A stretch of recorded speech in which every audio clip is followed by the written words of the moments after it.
Hello dear students. तो आज के इस बेहतरीन और लाजवाब प्रोजेक्ट वीडियो में आपका स्वागत है। आज के इस वीडियो में हम समझेंगे रेस्टोरेंट मैनेजमेंट सिस्टम को हम पाइथन और MySQL का यूज़ करके किस तरीके से इजीली बना सकते हैं। ओके, सो पूरा प्रोजेक्ट आपका इसी वीडियो में कवर होगा। सबसे पहले मैं आपको समझाऊंगा इस प्रोजेक्ट का आउटपुट, मतलब कि जो मेन्यूज़ हैं उनके अंदर क्या क्या फंक्शनैलिटीज़ हैं, क्योंकि अगर आपको ये चीज़ आपको अच्छे से समझ में आ जाएगी ना, तो जो कोडिंग होती है वो कोडिंग आप इजीली कैप्चर कर पाओगे, वो कोडिंग आप इजीली समझ जाओगे। ठीक है, और इसके साथ ही साथ जब आउटपुट समझा दूंगा उसके बाद पूरी कोडिंग समझाऊंगा, तो आपको जो है वो पूरी कोडिंग भी शो हो जाएगी, जिससे कि आप अपना प्रोजेक्ट इजीली बना सकते हो। ठीक है, और जो आपकी सिनॉप्सिस की फाइल है वो भी पूरी बताऊंगा कि किस तरीके से प्रिपेयर करनी है। सो स्टूडेंट, इस वीडियो को कंप्लीटली देखना है, कोई भी पार्ट मिस मत करिएगा। ओके, और ऐसे ही प्रोजेक्ट वीडियोस के लिए और अमेजिंग स्टडीज के लिए आप हमारे चैनल को ज़रूर सब्सक्राइब करें और इस वीडियो को लाइक ज़रूर करें। ओके स्टूडेंट्स, चलिए सबसे पहले समझते हैं आउटपुट। F5 दबाना है और F5 दबा के हमको इसको एग्जीक्यूट करना है। सबसे पहले हमको डालना है डेटाबेस यानी कि MySQL सर्वर का पासवर्ड। जो पासवर्ड आपके MySQL सर्वर का होगा वो आपको डालना है। ओके, तो अब आप कहोगे कि डेटाबेस का पासवर्ड इसमें क्यों डालना है, क्योंकि हमने कनेक्ट कर रखा है और हमने हमारे प्रोजेक्ट को सिक्योर बनाया है इस तरीके से। ओके, तो जब हमने MySQL सर्वर का पासवर्ड डाला, इसके बाद MySQL सर्वर कनेक्ट हो जाएगा हमारे पाइथन के साथ। अब डालना है हमारे प्रोजेक्ट का पासवर्ड, सिस्टम यानी कि इस सॉफ्टवेयर का पासवर्ड, जो कि मैंने WNIC 143, कोई भी पासवर्ड अपना लगा सकते हैं अपनी पसंद का। तो अब यहाँ पर आप देख रहे हैं सारे ऑप्शंस हमको विजिबल है, सारे ऑप्शंस मैं आपको यूज करके दिखाऊंगा। ओके, बहुत ही अच्छे तरीके से आपको ये ऑप्शन समझ में आएंगे। जब आप ये ऑप्शंस को समझ लेंगे उसके बाद आपको कोडिंग भी बहुत अच्छे तरीके से समझ में आ जाएगी। ओके, तो सबसे पहले डिशेस का ऑप्शन देखो। तो डिशेस में आप नई डिश ऐड कर सकते हैं, पुरानी डिश को रिमूव कर सकते हैं। ठीक है, या फिर डिशेस को डिस्प्ले कर सकते हैं या फिर वापस मेन मेन्यू पर आ सकते हैं।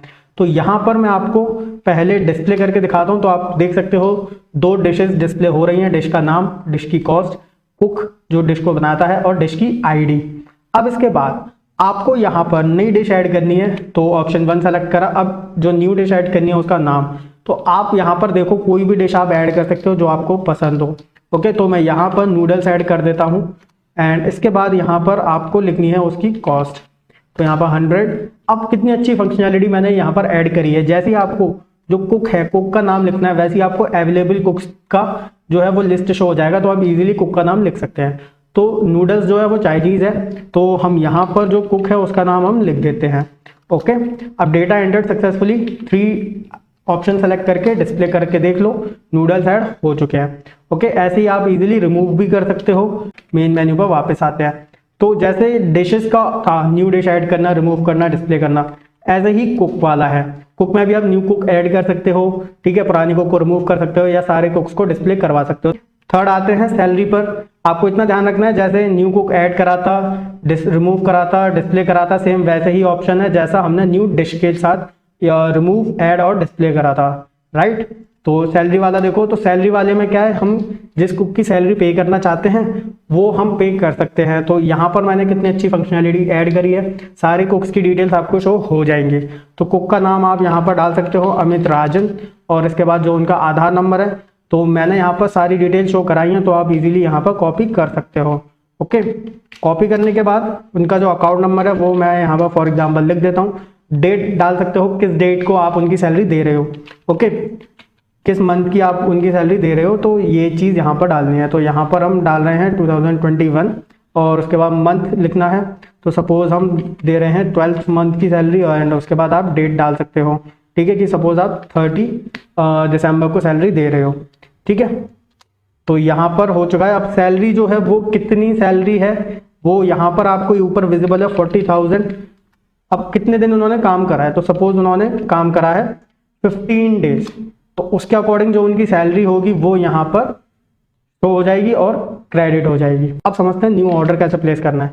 तो जब आप न्यू ऑर्डर प्लेस करोगे तो आपको जो भी डिशेज हैं उनकी डिटेल्स आपको शो हो जाएंगे। राइट, डिश का नाम, कॉस्ट, कुक, डिश ID।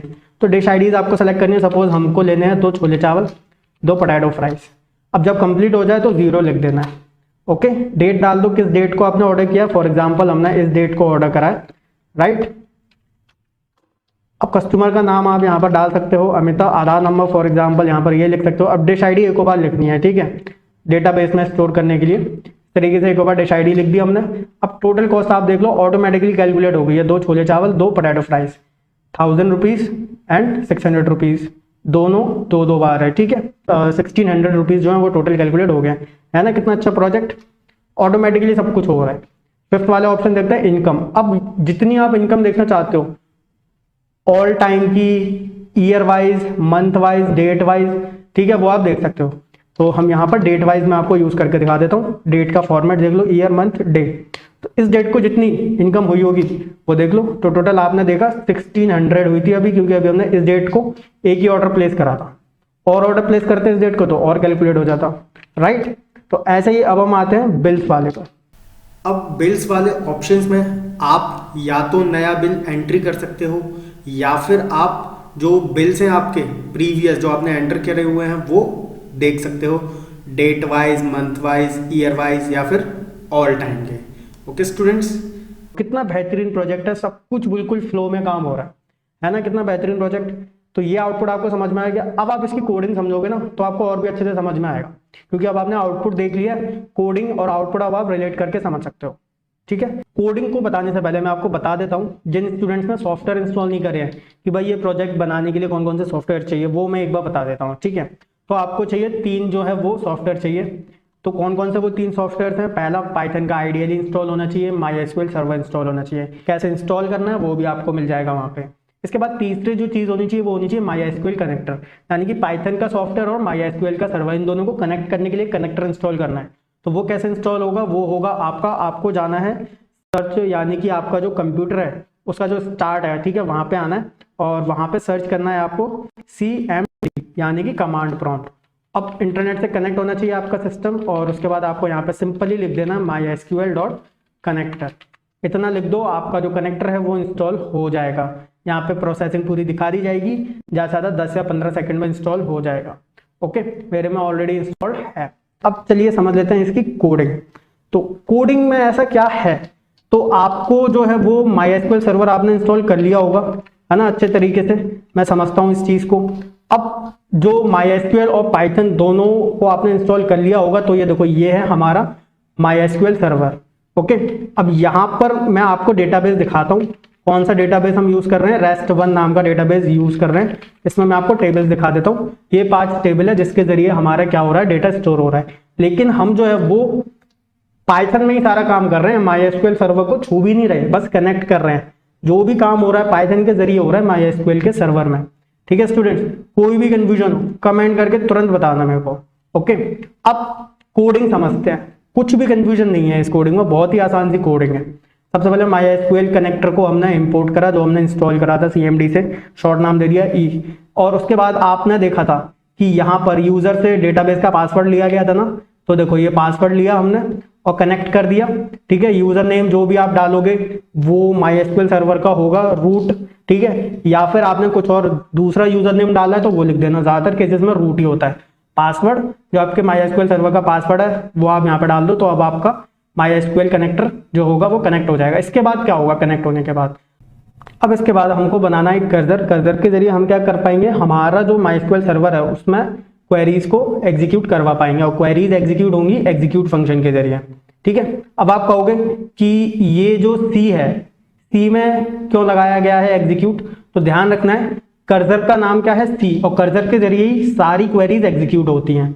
अब जो एग्जीक्यूट है उसके अंदर क्वेरी लिखनी है, राइट, और एग्जीक्यूट यूज करना है कर्सर के साथ, और कर्सर का नाम है C। तो सारे डेटाबेसेस हमने शो कर लिए। देखो यहाँ पर ये जो हमारा सर्वर है, यहाँ पर मैं आपको दिखाता हूँ, ये सारे जो हैं वो हमारे डेटाबेसेस शो हो गए हैं, राइट। अब ये जो सारे डेटाबेसेस हैं ये सारे आ जाएंगे DL के अंदर, फैच ऑल हम कर लेंगे। DL2 एक लिस्ट बनाई। अब लिस्ट बनाने के बाद हम DL में, ठीक है, जिसमें सारे क्या है डेटाबेसेस के नाम है, उसमें हम लूपिंग करवाएंगे और एक एक करके, ठीक है, हम क्या करवा लेंगे, DL2 के अंदर लिस्ट के अंदर अपेंड करवा लेंगे सारे के सारे डेटाबेसेस के नेम। अब जो DL2 लिस्ट बनेगी उसके अंदर अगर REST-1 नाम का डेटाबेस होगा तो हम क्या करेंगे, तो हम उसे यूज कर लेंगे, और अगर नहीं होगा तो क्रिएट कर देंगे। ओके, तो ये चीज आपको समझ में आ रही है अच्छे से, कुछ भी कंफ्यूजन वाली बात नहीं है। ओके, अब इसके बाद आपको ध्यान रखना है हम कौन सा डेटाबेस यूज कर रहे हैं हमारे इस रेस्टोरेंट मैनेजमेंट सिस्टम के लिए। रेस्ट1 नाम का डेटाबेस जिसके अंदर हमारी सारी की सारी टेबल्स हैं। अब देखो ये जो रेस्ट1 वाला डेटाबेस अगर नहीं होगा तो क्रिएट हो जाएगा। अब इसके अंदर 5 टेबल्स हमारी क्रिएट हो जाएंगी, डिश वाली, ऑर्डर्स वाली, कुक वाली, सैलरी वाली, एक्सपेंडिचर वाली, और उनके अंदर ये अलग अलग कॉलम्स बन जाएंगे। ओके, तो डेटा टाइप आप देख रहे होंगे या तो वारचार है या इंटीजर है। वारचार का मतलब क्या है, स्ट्रिंग है ना, जिसकी लिमिट 20 कैरेक्टर दे रखी है हमने। इंटीजर का मतलब आप जानते हो मैथमेटिकल वैल्यू। ओके, तो ये सारे कॉलम्स के नेम्स हैं जो आप इजीली यहाँ पर देख सकते हो। बस एक चीज आपको ध्यान रखनी है, ये जो डिश वाली टेबल है इसमें कितने कॉलम्स हैं, डिश, कॉस्ट, कुक और डिश आईडी, मतलब 4 कॉलम्स हैं। तो ये चीज ध्यान रखिएगा। ओके, और इनमें जितने कॉलम्स हैं, इसमें कितने कॉलम्स हैं, इसमें कितने कॉलम्स हैं, इसमें कितने कॉलम्स हैं, याद नहीं करनी है, बस समझ के चलना है कि हाँ भाई ये कॉलम इसमें, ये कॉलम इसमें, ठीक है। क्योंकि हम क्या करेंगे, जो टेबल होगी, टेबल के कॉलम्स को हम एग्जीक्यूट करेंगे, उनके डेटा को निकालेंगे, तो वहां पर कंफ्यूज मत होना कि भाई अच्छा ये कॉलम इसमें था, ये कॉलम इसमें था, तो याद रहेगा आपको, तो बहुत ही अच्छी बात है। ओके, अब इसके बाद देखो, जब ये जो है हमारा डेटाबेस क्रिएट हो चुका है, अगर नहीं बना था तो इसके बाद क्या हो रहा था, तो यहां पर आपने देखा ही था, इसके बाद हमें सिस्टम का पासवर्ड डालना था, ठीक है, ये वाला फंक्शन एग्जीक्यूट हो रहा था। अब आप कहोगे कि ये फंक्शन अपने आप ही कैसे एग्जीक्यूट हो गया, यहां तक तो कोई फंक्शन था नहीं, यहां तक तो direct line by line execution चल रहा था। लेकिन इसके बाद क्या हो रहा है, इसके बाद देखो जो एग्जीक्यूशन है 39 वाली लाइन के बाद 361 वाली लाइन पे, क्योंकि इसके बीच में ऊपर जितनी भी कोडिंग है वो सारी फंक्शन के अंदर हो रखी है, और वो फंक्शंस कब एग्जीक्यूट होंगे, जब हम उनको कॉल करेंगे। समझ आ गया आपको, साइन इन फंक्शन एग्जीक्यूट होता है, साइन इन फंक्शन एग्जीक्यूट होने के बाद क्या होता है, यहाँ पे साइन इन के अंदर जितना भी कोड है वो शो होता है, मतलब ये डिस्प्ले हो जाएगा। सिस्टम का पासवर्ड हमने यहाँ पर जो सेट कर रखा है वो हम यूजर से लेंगे, इक्वल टू लगा के देखेंगे, अगर यूजर ने सही डाला है तो ऑप्शन फंक्शन कॉल हो जाएगा, नहीं तो वापस साइन इन फंक्शन कॉल हो जाएगा, राइट। तो सपोज आपने यहाँ पे सही पासवर्ड डाला तो ऑप्शन फंक्शन कॉल हो गया, ये डिस्प्ले हो गया, प्रिंट हो गया।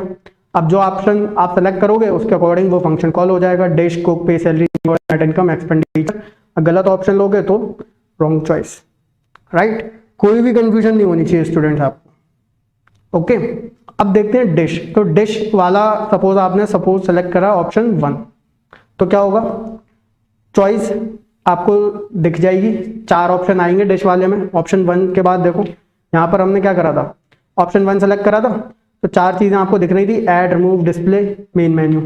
तो न्यू डिश ऐड करना, रिमूव करना, डिस्प्ले करना, मेन मेन्यू, ये चीज है। अब आपको एक चीज ध्यान रखनी है कि ये जो है इसमें 2 ही चीजें हो रही हैं पाइथन और MySQL में, कि भाई पाइथन में कोडिंग कर रहे हैं, MySQL से डेटा निकाल के एग्जीक्यूट कर रहे हैं, मैनिपुलेट कर रहे हैं, ठीक है। तो सपोज हमको ऐड करना है, न्यू डिश ऐड करनी है, तो डिश का नाम ले लिया, याद है ना आपको, डिश की कॉस्ट ले ली, देखो है ना, डिश का नाम, डिश की कॉस्ट। अब इसके बाद कुक का नेम डिस्प्ले हो रहा था, है ना, कुक के नेम्स डिस्प्ले हो रहे थे, यहाँ पे कुक के नेम डिस्प्ले हो रहे थे, क्योंकि हमने सी नेम फंक्शन कॉल करा है। सी नेम फंक्शन का क्या काम है, सी नेम फंक्शन का काम है कुक वाली टेबल में से कुक का नाम और डिशेस जो प्रिपेयर करते हैं वो एग्जीक्यूट करना, निकालना, और हम उसको प्रिंट कर दे रहे थे। तो सी नेम फंक्शन ये कर रहा है, राइट। अब आप इजीली फिर कुक का नाम आप लिख देते थे। अब उसके बाद डिश की आईडी एग्जीक्यूट हो रही थी, है ना, ऑटोमेटिकली जो डिश की आईडी है वो आ जा रही थी 1 2 3, है ना, ऑटोमेटिकली। देखो यहाँ पे डिश आईडी 1 और 2 थी, अब यहाँ पे ऑटोमेटिकली जब हमने नूडल्स को ऐड करा था तो डिश आईडी 3 हो गई थी। तो वो कैसे हो रही थी, क्योंकि DID जो वेरिएबल है उसमें हम डिश आईडी को स्टोर करवा रहे हैं, लेकिन डिश आईडी फंक्शन के जरिए। तो डिश आईडी फंक्शन क्या कर रहा है, जो डिश वाला टेबल है उसमें से जो मैक्सिमम डिश आईडी है उसे ले रहा है, और टोटल जितनी रोज है उसको काउंट कर रहा है। तो ये हो गया कॉलम 0, ये हो गया कॉलम 1। अब अगर देखो कॉलम 0 की वैल्यू 0 है ना, कॉलम 0 मतलब काउंट कुछ हो ही है, कोई रो ही नहीं है डिश वाली में, मतलब कोई डिश ही नहीं है ना, तो डिश आईडी कुछ होगी नहीं, तो मतलब 0 के बराबर है, तो 1 रिटर्न कर दो, तो डिश आईडी 1 रिटर्न हो जाएगी। लेकिन अगर जो मैक्सिमम डिश आईडी है, सपोज 3 डिश आईडी है, 2 डिश आईडी है, तो हमारे केस में जो मैक्सिमम डिश आईडी रिटर्न हुई होगी नूडल्स को ऐड करते वक्त कौन सी डिश आईडी की रिटर्न हुई होगी, ये 2 है ना। तो यहाँ पर हम क्या कर देंगे 2+1 करवा देंगे और उसे रिटर्न करवा देंगे। तो मतलब यहाँ पर ओवरऑल 3 जो है वो यहाँ पर आ जाएगी। समझ में आ गया आपको। तो DID जो है वो कैलकुलेट हो गई ऑटोमेटिकली। अब ये पूरा डेटा हम इंसर्ट करवा देंगे डिश वाली जो टेबल है उसमें और एग्जीक्यूट करवा देंगे। अगर सपोज रिमूव करना है तो डिश आईडी ले लेंगे, डिलीट करवा देंगे। और अगर सपोज आपको डिस्प्ले करवाना है तो सेलेक्ट कर लेंगे सारे के सारी रोज, डिस्प्ले करवा देंगे फॉर लूपिंग के जरिए। और मेन मेन्यू में जाना है तो एल्स पे आ जाएगा ऑप्शन और वापस मेन मेन्यू में आ जाएंगे हम। ठीक, तो डिश आईडी और सी नेम किसके लिए काम आ रहे हैं, डिश वाले फर्स्ट वाले ऑप्शन के लिए। अब सपोज आते हैं कुक वाले पे। तो कुक वाले पे क्या हो रहा है, न्यू कुक को add, remove, display, main menu, same वही प्रोसेस है जो हमने ऊपर वाले में किया है। ठीक है, कुक की डिटेल्स लो, इंसर्ट करवाओ, राइट। डिलीट करना है, कुक की डिटेल्स लो, डिलीट करवा दो क्वेरी लगा के, राइट। और डिस्प्ले करवाना है तो डिस्प्ले वाली क्वेरी लगा दो, सेलेक्ट स्टार फ्रॉम कुक वाली टेबल में, प्रिंट करवा दो। कुक की सैलरी की यहाँ पे बात करते हैं। तो कुक की सैलरी से पहले आप यहाँ पर देख रहे थे क्या हो रहा था, जितने भी कुक्स हैं, है ना, यहाँ पर आते हैं हम, देखो ऑप्शन 3 यानी कि सैलरी वाला। तो जो कुक्स हैं उनकी डिटेल्स हमको शो हो रही थी, राइट। तो डिटेल शो करवा दी हमने कुक्स की इस कोडिंग के जरिए। हमने फिर उसके बाद जिस कुक को सैलरी देनी है उसकी हमने क्या ले लिए, डिटेल्स, राइट। कितने दिन काम करा, कितनी सैलरी है, डेट, SBI अकाउंट, आधार, कुक का नाम। अब आप देखो यहाँ पर हमने देखो कि MN का मतलब क्या है, MN का मतलब जो डेट है ना, 5 से लेकर 6, मतलब कि डेट अगर हम कोई डालेंगे तो वो इसी फॉर्मेट में तो डालेंगे 202105 और इसके बाद सपोज 03 लिख देते हैं और 01। अब इसका मतलब क्या है, अब इसका मतलब ये है कि ये एक स्ट्रिंग के तौर पे सेव हो जाएगी MN के अंदर। तो इसका इंडेक्स क्या हो जाएगा, 0 1 2 3 4। तो मंथ पे इंडेक्स कौन सा आएगा, 5 और 6। तो देखो 5 और 6 हमने यहाँ पर स्लाइसिंग के जरिए ले लिया। और अगर 5 और 6 पर जो वैल्यू है वो अगर इनमें है तो ये वो मंथ है जिनमें 31 डेज होते हैं। तो 31 डेज के अकॉर्डिंग सैलरी क्या होगी, डिवाइड होके पर डे के अकॉर्डिंग मल्टीप्लाई हो जाएगी। और अगर इस जगह पर ये वाले वैल्यूज हैं, है ना, तो 30 डेज के अकॉर्डिंग। और अगर इस जगह पर क्या है, ना ये है ना ये है, तो ओवरऑल फरवरी है, तो 28 डेज के अकॉर्डिंग सैलरी कैलकुलेट हो जाएगी, नेट सैलरी। और ये पूरा डेटा हम सैलरी वाले टेबल में डाल देंगे। सैलरी वाले टेबल में डालने के बाद डिस्प्ले करवा भी देंगे, ओके। और फिर वापस यूजर को दिखा देंगे कि वापस से सैलरी मेन्यू पे आना है या मेन मेन्यू पे आना है, राइट। अब इसके बाद देखो न्यू ऑर्डर। अब न्यू ऑर्डर प्लेस करना है तब क्या हो रहा है, सबसे पहले हम क्या करवा रहे हैं, देखो सेलेक्ट कर रहे हैं, फैच ऑल कर रहे हैं, लूपिंग कर रहे हैं। इसके जरिए हम क्या करवा रहे हैं, पूरा का पूरा जो हमारा डेटा है वो डिस्प्ले करवा रहे हैं कि कितनी कितनी डिश है, क्या कॉस्ट है उनकी। इसके बाद देखो अब ये वाला कोड समझो। अब यहाँ पर हमने क्या करा है, जो यूजर है उससे डिश आईडीज ले लिए हैं, ये याद है ना ये वाली लाइन, देखो मैं दिखाता हूँ ये, ठीक। ये तो डिस्प्ले हो गई, ये तो डिस्प्ले हो गई कि कौन कौन सी डिशेज अवेलेबल हैं। और उसके बाद यूजर से हमने क्या लिया है, डिश की आईडीज ले लिए और उनको हमने क्या करवाया है, हमारे DIL नाम की लिस्ट में अपेंड करवा दिया, एक एक आईडी लेके। अगर 0 एंटर कर रहा है तो ब्रेक करवा दे रहे हैं लूप, ठीक है। अदरवाइज जो हमारा DIL वाला लिस्ट है उसमें डेटा डलवा रहे हैं, ठीक है। अब DIL में क्या क्रिएट हो गया है, DIL में क्रिएट हुआ है उन डिशेस की आईडी जो यूजर ने ऑर्डर करी है ना। देख लो ये वही तो चीज है। अब देखो, अब ये वाली कोडिंग समझो, इस वाली कोडिंग में क्या हो रखा है, अब जो डिश वाली जो टेबल है उसके अंदर से हमने कॉस्ट वाला कॉलम लिया है और डिश आईडी वाला कॉलम लिया है, ठीक।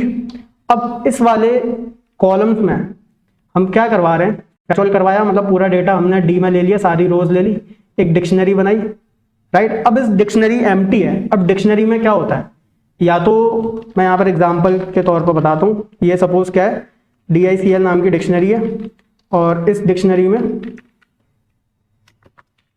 एक होती है हमारी की, एक होती है वैल्यू। तो सपोज ये है हमारी की, ये है हमारी वैल्यू, राइट। तो जो डिश आईडी है और कॉस्ट है, इसके जरिए हम एक डिक्शनरी बनाएंगे। तो जो डी है, डी के अंदर क्या है, ये वाला डेटा है, डिश आईडी और कॉस्ट वाली सारी रोज है। तो I0 का मतलब डिश आईडी, I1 का मतलब कॉस्ट। तो जितनी रोज होंगी वो इस तरीके से करके किस में सेव हो जाएंगी, हमारी DICL में सेव हो जाएंगी, राइट।